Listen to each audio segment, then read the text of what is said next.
Welcome to the Purple Mash webinar on managing work and tasks, including differentiation. We are going to start by looking at how pupils save work normally when it is done by browsing Purple Mash and completing activities they haven't been directed to using a to-do. We'll look at where their work is stored and how you can find it. So let's start by creating a pictogram in 2Count. I'm going to go to Tools, and then under Maths and Data Handling, I'm going to go to 2Count. Once I am in 2Count, I'm going to use the plus and minus arrows here to input the data to my pictogram. Once the children are happy with their pictograms, they can save them by clicking on the Save button at the top here, the third along from the left. This will prompt them to save the work into the My Work folder by default, and every user has a My Work folder generated for them when their logins are set up. As a teacher, you can see the My Work folders for the children in your class, but they cannot see each other's. You'll see the alternatives they could select here are shared folders. Some folders are shared across classes or groups. This child can access the Robins class, Computing Club group, Maths Red group, and the Newsletters folder. If I was to save the work in one of these other folders, everybody in this class or group could access it, whether they are pupils or teachers. The best practice for children's own personal work is to save it in their My Work folder. This way they build up a portfolio as they work through the school. We'll call this one Carl's Picto, and then we'll exit. So save, close off that one, and come out of here. Exit. Children can access any work they have saved by clicking on the Work folder at the top here. On the left, you'll see they can access their own work, class, group, and school shared folders, and because My Work is selected, over on the right here, you'll see the contents of My Work folder. The most recent piece of work you have worked on will be the first piece of work visible in this folder by default. And if I double click on it, I should be able to open up the car's pictogram that I created earlier. I can exit this by clicking on the red arrow at the top, and this will take me back to the My Work folder. At the top of this area on the right here, you'll see a Show Table button. Clicking on that will enable me to see the title of the file, the program it was created in, who it was made by, and the date that it was created. You'll see also there are spaces for a comment and a reward, and these are areas the teachers can edit. I am now logged back in as the teacher of the child, Daniel, I was working as before. When I go to the work area at the top here, you'll see that I've got my own files in my own My Work area here on the right. Over on the left, I can expand class. When I expand class, you will see the two classes I am associated with, Robins and Wrens. Daniel was in Robins' class. When I expand Robin's class, there are two folders in here that appear for teachers, but not pupils. One of them is the Pupils folder. When I expand that, I see a list of all the pupils in that class. Within this list, I can see Daniel, the child I was working as a moment ago, and when I click on Daniel's name, I will see the contents of Daniel's My Work folder. This is where I can hover over the work, open it, view it, or add a comment. When I go to add a comment, I am going to preview and correct the work, have a look at the work, add a comment at the top, lovely work, Daniel. I can add an emoji if I would like, and if I want to, I could also add a reward. This reward could be a maths reward for effort, and submit. That reward has been added, and now I can save. I'm now going to log back in as if I was Daniel. I can do this as a teacher by going to Admin and impersonate pupil login. This will give me a list of the pupils in my class that I can impersonate. You'll see here I'm going to select Daniel and impersonate. I can now see, logged in as Daniel, that I've got an alert to say I've got a new comment for my car's pictogram. You'll see it says lovely work Daniel here, and if I click on go to it, it will take me to the piece of work with the comment at the bottom on the left. If I come out of it here, now, you'll also see that I have a reward. I can click on the reward here and click to reveal. When I go to reveal the reward, the curtains will open and I can see my reward. I can also see here at the bottom the comment that goes with the reward and a link to open the work that the reward was related to. We have seen how children can create work in Purple Mash and then save it to a place that their teacher can access to comment and reward it. Another way children can create work in Purple Mash is through directed tasks called to-dos. We know it can sometimes be tricky to get a whole class of young children to navigate through the site to an app or tool that you want them to use, set up in a specific way you want them to use it.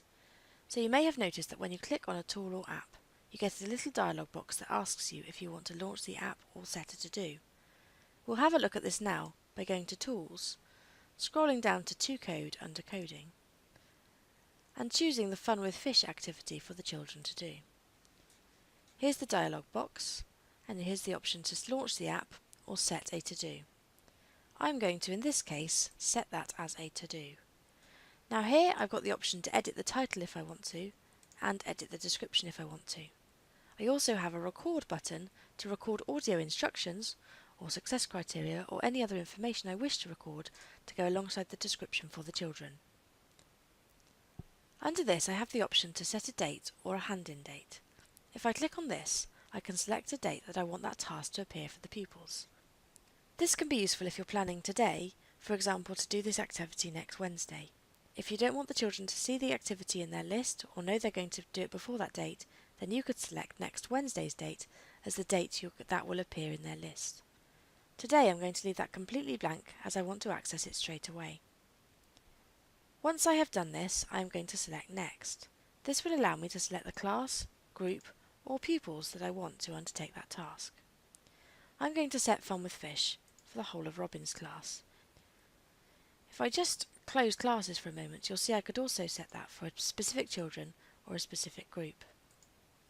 When I click on Set To Do now, it will tell me that to do has been set. And when I click on Close, you'll notice next to the work area at the top I have a To Do's button. And when I click on that, you'll see that this to do is here in the To Do's area, Fun with Fish.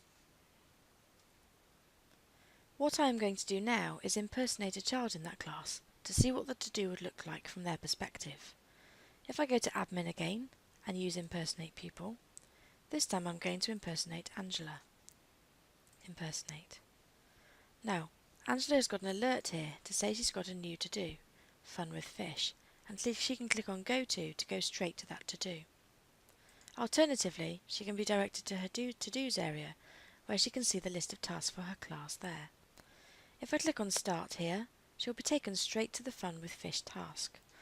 You'll see with Fun with Fish there's 4 stages to work through before the task is completed. So I'm going to click on the first one and undertake the task as if I was Angela.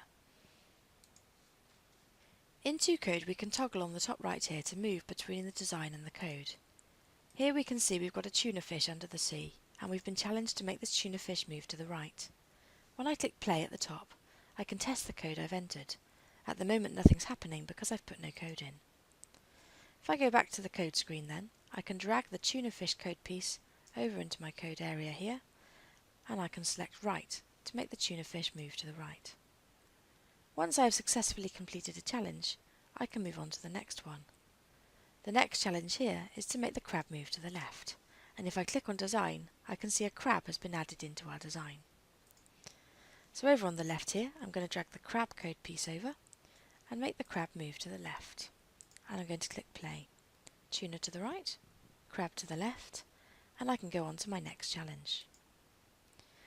At this point, the monkey's broken his screensaver. He's asking us to fix the program so he can move the fish left and right. So the children look at the code here and they alter it to correct the monkey's code. Once they have made the fish go left and right, they'll have a success arrow at the top again, and they'll be able to move on to the next challenge.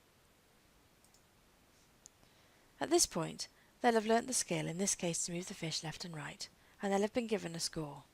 They will also have had a time recorded for their efforts. When I click on OK, the children will be directed to the last part of the task. This is a more open-ended task, and this challenge is to make a fish tank screensaver by adding more fish. When I flip between design and code, you'll see on the design side the children can now add other objects or other fish to their underwater scene. Each object that they add will become a code piece that they could add into their code. So here I could add my crab 1 over here and make him go right. I'm also challenged to add a click event so that fish don't start moving till I click them. So if I select when clicked here, I'm going to select when click on clownfish. The clownfish then moves to the right. And when I click on play, Hopefully that's what will happen. I'm going to click on the clownfish and the clownfish is going to move to the right. Now as a pupil, if I'm happy that I've completed the activity, I can save it at the top. And the biggest difference you'll notice here is because I'm doing it through a to-do, it hasn't asked me where I want to save it or what I want to call it. It just says saved as Angela Seeley, the child's name. If I close this and exit it, I can save and exit or exit, and both will take me back to the to-dos area. You'll see the to-do that I've accessed has now got a continue work button. I could go in and out of it whenever I wanted to. When I've finished it, I can select Hand In, and this prompts me to leave a note for my teacher. So I could pop a note in saying whether I enjoyed it or what I found easy or difficult, and if I'd like to, I could leave an emoji. Or 10. Okay, I could also add a comment if I wanted to by recording. When I'm happy, I can click on OK, and you'll see now that I can't edit my work anymore, but I can open it to view it. What I'm going to do now is revert back to being the teacher of Robin's class, and once I'm logged in as the teacher of Robin's class, you'll see I will have two alerts, one telling me a to-do has been completed and another has been handed in. If I then go to the to-dos area, over on the left here, I'll see under Fun with Fish, alongside Edit and Close, I've got View Folder and View Scores. These two buttons exist because there are two types of assessment with two code. View Folder will take you to a folder with the children's work in.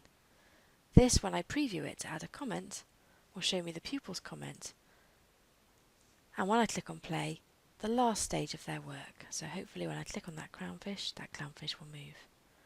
At this point I can add a comment in for that particular child. Great work, Angela. If, for example, I wanted Angela to put more code in to, for example, make the other clownfish move, what I could do is add a point for improvement into the comment.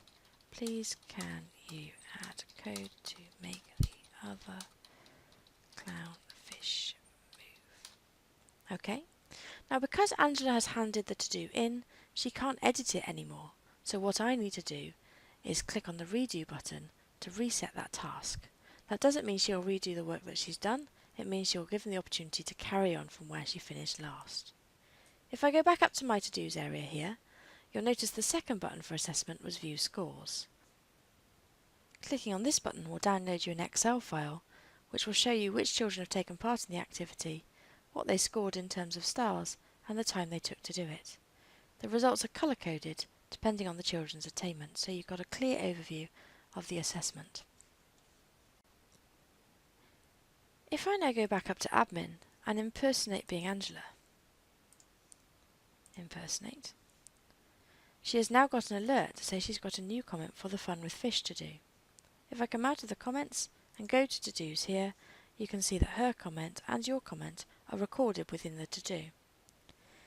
When she clicks play again, she is taken to the last section of her coding with your comment at the bottom. Your comment clearly asks her to add code to make the other clownfish move. So she can now drag the other clownfish piece in and click on Write, test her code, and if she is happy with her code, she can exit and save. Once she has saved, she can click on Hand In and pop a comment in here for her teacher. I have made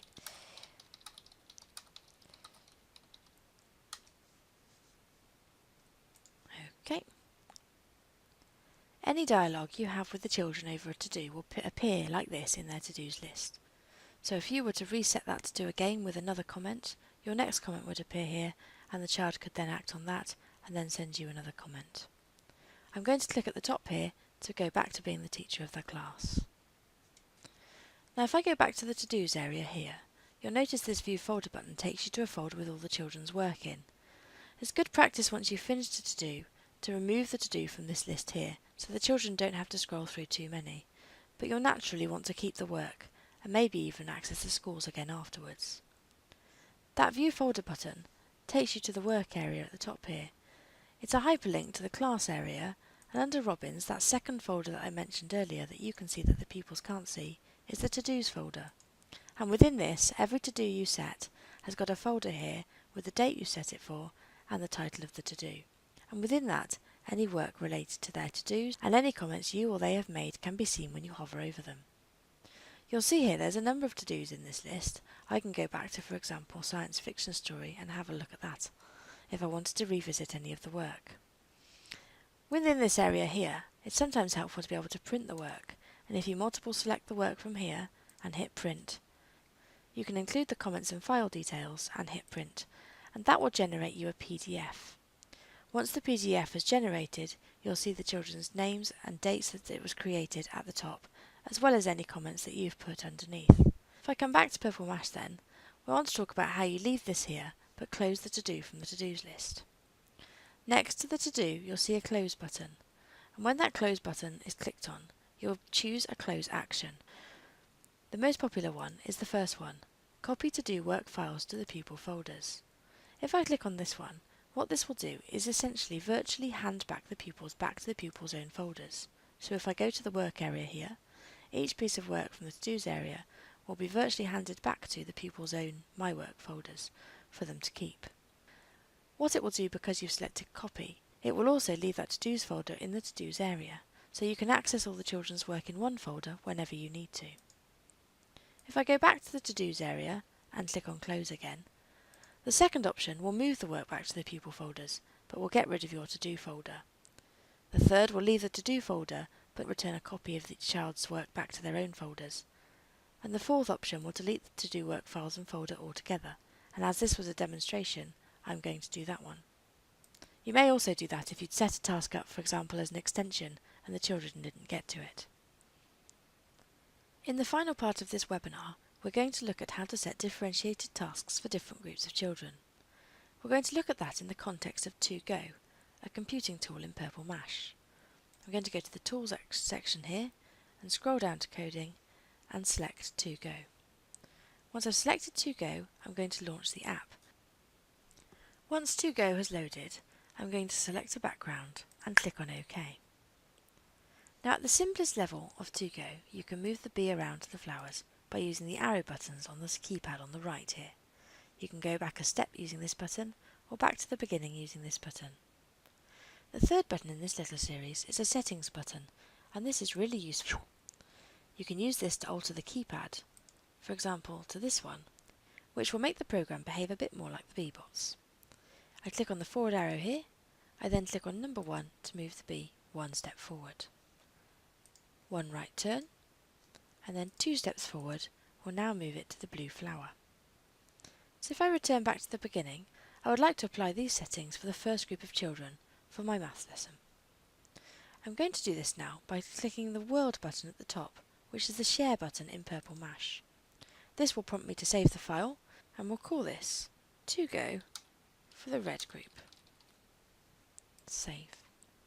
Once I have saved this dialog will appear, and now I can click on Set as To Do, pop in my title, Fly to the Flowers, and set instructions, audio instructions, date, a hand-in date, etc. if I'd like to. When I click on Next, I can expand my groups and tick Year 4 Maths Red Group and set that as a to-do. That to-do has now been set. Now before I leave 2Go, what I'd like to do now is go to Settings, go to the General tab and turn Programming on. I'm also going to reduce the step length. OK. Now I've got these options along the bottom of the keypad. I can use these to drag the arrows and the numbers in. When I press play, my bee will carry out those instructions. Go back to the beginning again. Now that is how I want it to be set up when the blue group access it. It's slightly more difficult than the red group. So what I'm going to do is save this one. Rather than call it 2Go Red Maths, I'm going to call it 2Go Blue Maths and save. Now that's been saved, I can set that as a to-do and set Next and set that for my Year 4 Maths Blue group. What I'm now going to do for the next set of children is alter the background. OK, I'm going to move this Red Riding Hood down here, and I am going to reduce the step length a little more. OK, now again I'm going to save that and save. Now that's saved, I can use the World button at the top to set that as a to-do, and I'm going to set that to-do for Year 4 Maths Green Group, and set to-do. That to-do has been set. So now, when I exit out of To Go, and I go to to-dos at the top here, and now if I scroll down in this class, I can see my 3 differentiated maths to-dos. What I can do now is if I impersonate a pupil, and let's impersonate Daniel again, and impersonate. If I go to the to-dos here, you'll see he's got his to-do there, program the bee to fly to the flowers, and when I click on start, you'll see that Daniel is in the first group, the red group. So I'm logged back in as the teacher now, and we've had a look at how to set differentiated to-dos for different groups of children. We had a look at a computing/maths example. However, you can set differentiated to-dos from any part of Purple Mash. It may be that in your tools, you start to create a story or a publishing document, and you give different children different scaffolding. If I scroll down here, it may be that under quiz and game creation, you use the World tool to create a quiz and then set that as a to-do, and different quizzes are set for different children.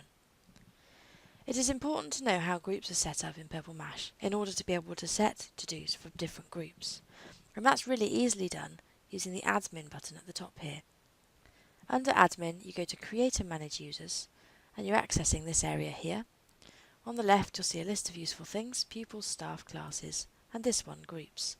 And it's in here you can very quickly set up a group by clicking on Add, typing in the name for the group, which generally is a good idea to start with your class name. So we'll do Year 4 Computing Orange Group, for example, here. You may wish to put a description in for your group. You will automatically be added, but you can add any other staff you want to be able to view the group in here. And then on the pupil side, you're simply able to access the pupils in your class that you want to add into that particular group. Once you're happy, select the pupils and click on Save. And now when I go to set a to-do, I'll have the option of setting the to-do for the Year 4 Computing Orange Group. So that concludes our Purple Mash webinar for today. We thank you for listening and hope you have found it useful. Please do contact us if you have any questions. We are here to help. Enjoy using Purple Mash.